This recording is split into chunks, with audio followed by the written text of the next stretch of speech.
They shamed the Green group of Kirchnerist feminists who kept quiet and said nothing after Cecilia's abhorrent crime in Chaco and the historic end of the trial. Notice what happens when you know too much, right? They put you in an oven, burn 800 grams of you for 6 hours, throw you to the pigs and, well, they get away with it until there is a possibility, well, this is what I'm telling you, that there is no fear of going to report it. Do you know what I would like to discuss and put on the table? Well, because it's interesting, because they are part of cultural coherence and incoherence. Why? Now that the conviction has been achieved in Cecilia Strozovsky's case, only a few are speaking out and some feminists haven't even said a word or yes, I don't know. Let's see what she says. Mate with nicknames. No. Listen to what Lali just wrote on her social networks about Cecilia's case. That those who killed her will finally pay, the Sena clan, those who review, look. Oh, no, she didn't say anything, nothing at all. Well, let's see the feminazi Malina Picho who surely. Oh, no, nothing either. Emilian Bregman, green scarf. He must have spoken without a doubt about Losina. No, I don't see anything. Even about soccer, look, to talk about Palestine. Yes, incredible. Ofelia Fernandez, come on. Sure. No, nothing either. And Terma Fardan, well, even less so. I mean, these feminazi did not empathize with this aberration. This is also a problem, right? The problem is the hyper-ideological double or triple standard, right, Diana? Yes, absolutely. Let's see.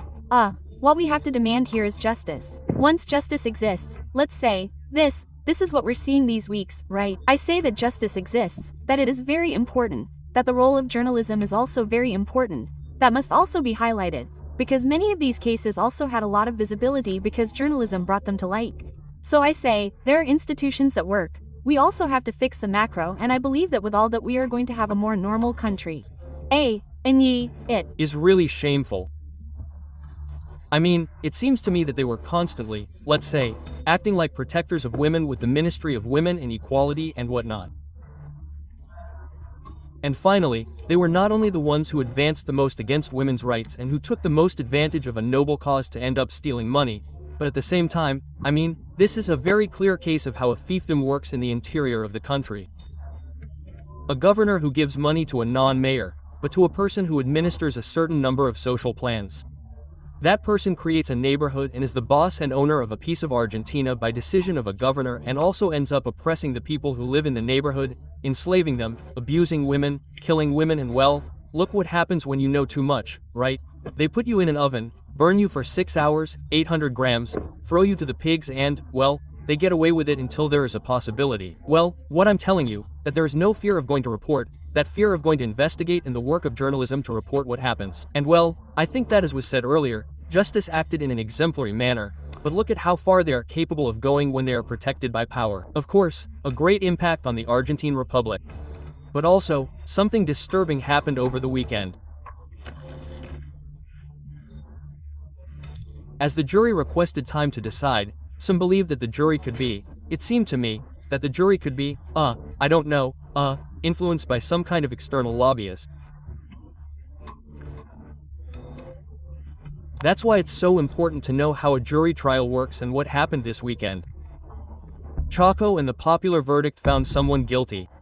What is a jury trial in Argentina? Well, look, it's 12 ordinary citizens who decide whether someone is guilty or innocent. This applies to the entire Argentine Republic, right? Exactly. But anyway, each jurisdiction has it. Let's look at the cases. It's provided for in the national constitution and each province implements it in its own way. The verdict, this is important, in most cases has to be unanimous or by qualified majorities. The Chaco case, when was it implemented and what were the specifics? Look, what are the requirements to be appointed as a juror?